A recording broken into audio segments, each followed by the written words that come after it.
નમસ્કાર, હું છું રાહુલ વેગડા. આપનું સ્વાગત કરું છું એશિયાના સૌથી જૂના અખબાર મુંબઈ સમાચારના ડિજિટલ પ્લેટફોર્મ પર. ચાલો જોઈએ આજની મુખ્ય હેડલાઇન્સ.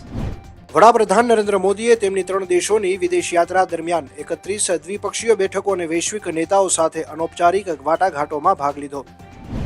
સંરક્ષણ પ્રધાન રાજનાથસિંહ લાઓસના વિયેન્ટાનમાં તેમના જાપાની સમકક્ષ જનરલ નિકાતાને મળ્યા.